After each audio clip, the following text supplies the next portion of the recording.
Hello everyone, welcome back to Crowd Freedom. My name is Quentin Figueroa, and today I wanted to talk to you about what happens if somebody takes over all the land in a free society. So what if some greedy corporation comes around and they decide to start buying up all the land because they have money and resources and they can do that, and they just keep buying land and nobody else has a shot at getting any land because this corporation took it all over. So what do you do then in a free society? So let's talk about that. So there are really two ways to look at this. You can look at it with kind of more of a hypothetical example where you're talking about a completely free society where every place in the world is free and all land is open and all land can be used, which is pretty much the opposite of what we have right now, because right now we're living in a government paradigm where governments own all of the land throughout the world. So in that regard, we don't actually have the ability to kind of go the free society route. We're kind of stuck going with not having free land and trying to figure out how to kind of work around with that. But to start out, I think it would be beneficial to go through if it was a case where all land was free and we were able to buy up the land that way. So let's see how that would play out. So let's start with the basics. If you create something, okay, so land is property, right? And if you create something, that something that you created is property. If you draw a painting, that painting is something that you created and it's your property. If you manufacture a car, that car is your property. If you create a factory to make cars, the factory for making the cars is yours, and the cars that you make with that factory are also yours. So that's all property of yours. And what you choose to do with that property is up to you, because you're the property owner of it. So you could sell your painting, you could give it away, you could hold on to it yourself, and things like that. And land falls into that same category. Land that you use, land that you mix with your labor, land that you appropriate, what's called homesteading, that is also your property. So if you add value to land, then that's your land. And that's in the case of if all land was basically unclaimed. So if you go and you find land that has, let's say, water on it, and you want to go start using that water for drinking water and for other types of uses with water, then you would claim that land, you would put that land to use, and that would be your own land because you are mixing it with your labor. You are appropriating that land for your own purposes, and anybody else could appropriate free land as well. So that's how land and property would work if it was entirely free. So the question then is, well, what if we run out of land in a free society? So, I'm getting oil and I'm getting all these other resources, and I'm appropriating a lot of land because I'm getting there before somebody else is. And once I get it, it's pretty much mine. So I'm just going to keep getting as much as I can, and people kind of get screwed. And what are they going to do? Well, you would probably admit that if that did happen, if like one big entity, like my business or something, was to take over as much land as possible, you would probably concede that that's a big problem and something should be done about that. And the thing is, that's how we live right now. Right now, governments, there's just a few large governments that own all the land. They don't even use the land, they just own it. And if you want to use the land, you have to pay them a fee, with like a property tax or some type of fee in order to use the land. So all land already is owned. So we already have that problem. And a free society would address that problem much better than the way it is already being addressed right now, because right now we have lots of problems with land. For example, I can't go and create a free society right now with land that's not being used, because even if land isn't being used right now, it's still owned by a government that won't let me use it the way I want to use it, even though they're not using it. So we already have that problem with governments, and it's kind of silly. So in a free society, it's different because the land that you get is the land that you use. So If I try to get a lot of land in a free society and I'm not using it, then it's no longer going to be my property. I have to use land and I have to put it to some type of use. And who determines what use is valid and what's not? Well, that's where society, courts, the whole arbitration system comes in, which we can look into in another video. But that's what decides that, and they'll be pretty good at figuring that type of thing out, because free markets and courts in a free market system are going to be pretty good at determining these types of things. But so yeah, you get what you use in a free society. So if I go and I start claiming land and putting it to use, then I can use that land. If I go and let's say I find land that has oil and I start drilling oil, I start producing oil with it and selling it to people, that's perfectly valid in a free society. Now, so we have to understand that a free society is built on markets. And the way to fight corruption in a free society and in a free market is with money. So in order for me to have land in a free society, I'm going to need to be producing something with the land. I'm going to need to be providing something into the market. And by doing that, people are going to be purchasing what I'm selling them or what I'm producing. So there's this money involvement. And there's this trade, there's this voluntary trade that happens in a market system. So if I own land that has oil and I sell it to people, they are voluntarily choosing to purchase that oil because that's beneficial to them. Say my oil is $100 per barrel, that $100 of oil is more beneficial to the person buying it than their $100. So they're exchanging their money for my oil. So they are voluntarily voting for what I'm doing with the land with their money.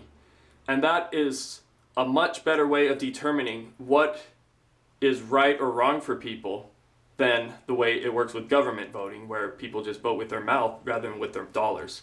So in this way, you fight corruption in a market by using money, because if people don't like what I'm doing with the land, then they could always stop supporting the business that I'm doing. And in order for me to survive in a free society, I need to produce something. I need to have some type of income. And if people aren't supporting the business that I'm doing because they don't agree with the way I'm using land, let's say, then I'm not going to have income. I'm going to have expenses to run my business, and I'm going to eventually go bankrupt. So in this way, the business is a servant to the customers. The business has to make sure that customers want to support them, because at any time customers could stop supporting them. So the businesses that are on the land need to make sure that they're using the land in a way that people want to support them. So that's something to bear in mind as we explore this further. So let's look into this a little bit more and take an example. Okay, so let's say I want to get into the oil industry. I know a lot about it. I know how to produce it. I know how to get oil into the market and make pretty good money doing that. I know good places to do it, and I have land nearby to do it. So I get into the oil business. I find some land that is unclaimed. And again, this is the kind of the hypothetical scenario where all land is still free. So I go through and I find some land. I start drilling, and I'm producing oil. And I'm doing a pretty good job with that. I'm selling it to people. They're gladly paying me $100 a barrel to produce the oil. So I start to expand. I start to look for more property. I start to find other places that have oil. I get geologists to look at the land. I determine what places are worth drilling at, which ones might not be. And I start to look for more and more oil, and I start to expand my business that way. Now, obviously, not all land is going to have oil in it. So I'm going to be able to get a lot of land with oil, but I'm not going to be able to get all land. So already I'm going to face a challenge of trying to get as much land as I can, because if I'm doing oil, not all land is going to be profitable for oil. So my whole thing is I need to make money, because it costs me as an entrepreneur, as a business producing oil, it costs me money to have equipment to mine. It costs me money to have employees to actually do the labor. It costs me money to refine everything. It costs money just all around to run my business. So in order to do this, I need to make sure that I'm still making money. And if I'm going around trying to claim land that doesn't have oil, and I'm just trying to keep it because I'm greedy, but I'm actually not able to make money off that land, then I'm wasting resources, and it's this pretty stupid business decision for me. But maybe I do that anyway. Maybe I still say, you know what, I'm going to take a loss and just own land that I'm not producing oil on, and that's okay.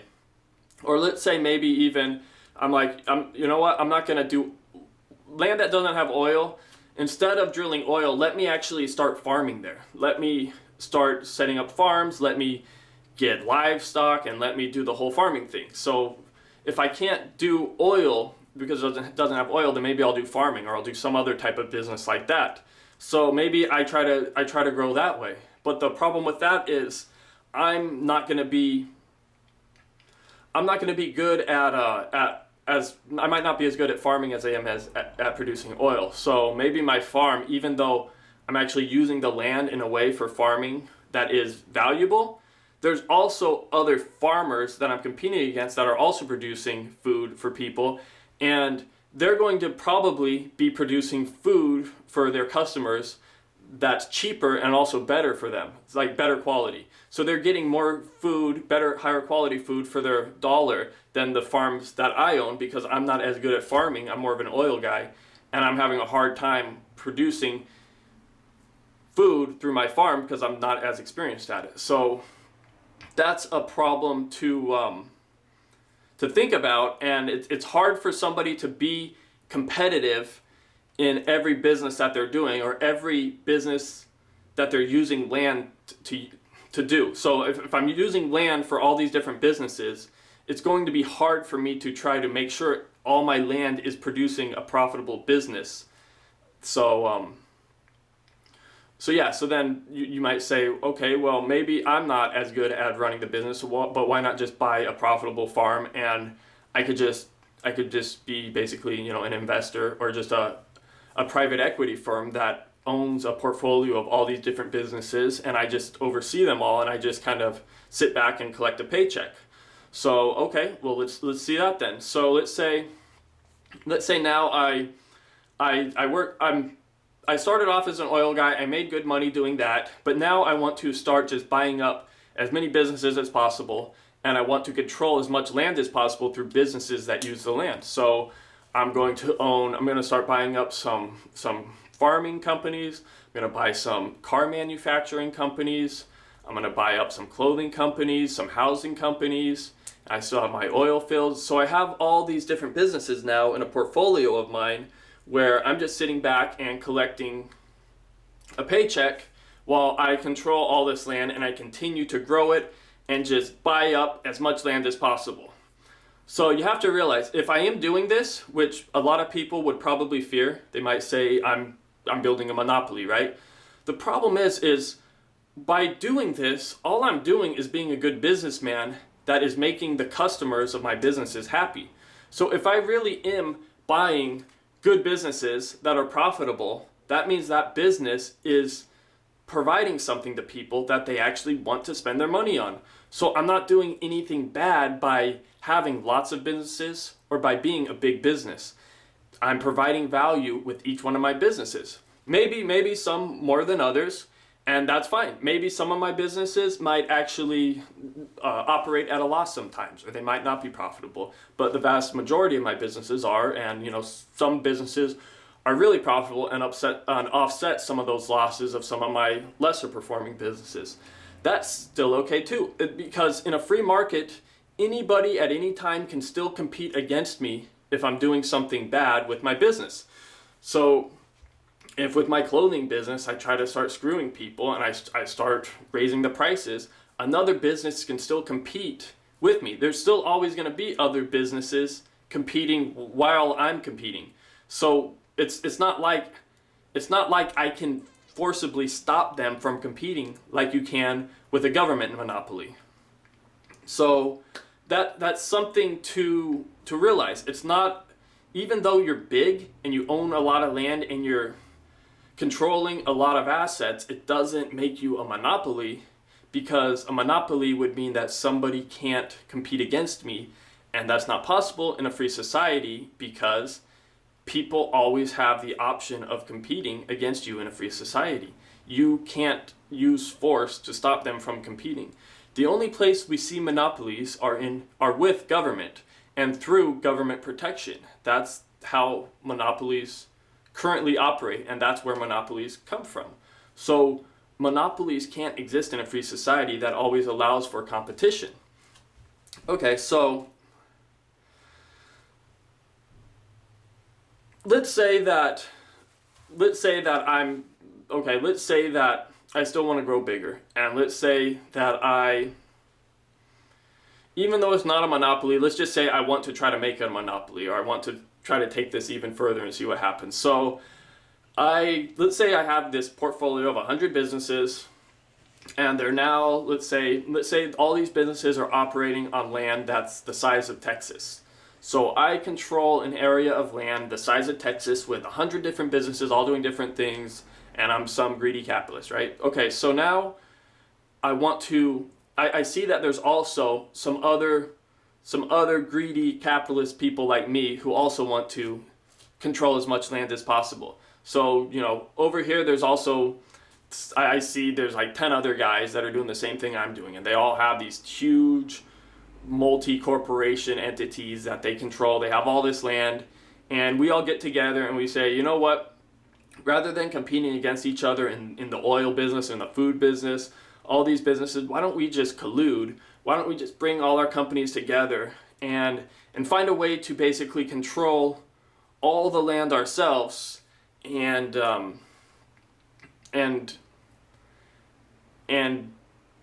be, I don't know, and monopolize this category, right? Let's monopolize the world, and let's take over all the land in this area. So let's collude, let's put all our land together and do that type of thing. Now before we go any further, we have to take a time out and realize something. This already happens all the time with government. So a prime example of government collusion is the Federal Reserve. The Federal Reserve is a cartel where many of the top banks from the early 1900s, they all got together, they colluded and said, how could we use a way to monopolize the banking industry with the help of the government to keep competition out? And that's what happened with the Federal Reserve. They all colluded, they all created one big banking entity. They made it somewhat governmental, somewhat private, and they basically created a Federal Reserve entity that was their bank. So this already happens big time with the government, and it's a huge problem because the money we use is a cartel and it is a monopoly. If we want to purchase outside of dollars right now, we can't unless we want to pay taxes on non-fiat barters that we do that are outside of Federal Reserve notes. So our whole money system is already a cartel, which is a huge problem. But anyway, let's continue moving on. Okay, so in this free society example, I've now colluded with 10 other guys. We all control a ton of land, and we've put all our companies together in a way where we can all benefit. Okay, so the thing is, if we're doing this, we still have to make a profit. We still have to survive. We still have to make sure these businesses are operating in a sustainable way. So we still have to provide value to our customers. So we have to make sure that, so it's a balance. We can't still just treat these businesses in whatever fashion we want. We can't just make our customers not happy and expect us not to face any repercussions. Basically, we're taking on a huge risk by doing this, which is fine, but it's a huge risk. And if we are to mess up, we could end up losing lots of money and having the whole thing crash for us. But let's go with that. Okay, so we own like a huge portion of land now. We've colluded, we've all put things together. Everybody's still happy because it's not like things are operating any differently, because as soon as they start to operate differently, people are going to have different choices on how they want to do things still. I mean, we can't, it's not like we still control all of the oil, or we don't still control all the food. There's still other people that do that. And yeah, we could keep trying to kind of build more and more towards that, but we're going to face problems with doing that as soon as we deviate from keeping customers happy, which I'll kind of show right now. So let's say right now, in just one of our businesses, which is oil, we're selling it for $100 per barrel. And let's say we want to start to monopolize on the oil industry, and we want to raise our prices to $200 a barrel because there's only a few small guys producing oil, and we pretty much get to determine what we want to do because it's because we pretty much control that industry. So we raise the price from $100 a barrel to $200 a barrel to make more money. So there's a few things that are going to immediately happen when we do this. When we raise the price from 100 to 200, the same amount of people aren't going to buy oil. People are buying oil based on the price. So as soon as we double the price, less people are going to buy oil. So people that would be kind of traveling or using oil or using more energy in their home because they were like, it's pretty good price, I'm happy with this. But if we raise it to a certain amount, like 200, it might now be kind of too expensive for them to where they might not be using as much energy in their home. They might not be going on as many vacations in their vehicles. They're going to find ways to cut back on oil because they don't want to pay the $200. With any business, there's a sweet spot on what the price should be. If you price something too low, then you might sell a lot of it but not make a decent profit or decent revenue off of it. But if you sell it too expensive, you might make a lot of money when you sell it, but you might sell a lot less of them. So you got to make sure you price it right. I mean, if we were to, let's say we're selling it for $100 per barrel, and we're selling like 1 million barrels a month, right? And now we price it at $500 a barrel, and we're only selling 200,000 barrels a month. Or maybe we're selling 100,000 barrels a month. It's like at some point, you're gonna make less even if you try to charge more. Because people aren't stupid. They're gonna pay for something that's of good value to them. But if it's not good value, then they're gonna buy less of it. So you're gonna face a problem if you try to monopolize and raise the price to 200. But there's other problems. So if the price was about 100 and that's where the market was determining the price should be at, and all of a sudden you collude and raise it to 200, another problem you're going to face is more competition. So there might be oil producers that were able to profitably produce oil at, let's say, $100 a barrel, or maybe even $120 a barrel, okay, sorry. So they let's say they couldn't produce oil at like $120 a barrel. But as soon as you raise it to $200 a barrel, and now that's what you're selling it for, so these people could now they could now start producing oil again and profitably charge, say, $150 because it's cheaper than $200 a barrel. So by you raising the price, it makes it easy for a competitor now to start competing against you, because it's now economically viable for them to charge more than 100 but less than 200. So you're going to face more competition by doing this, which is also another problem, and that's why it's kind of hard to have a monopoly.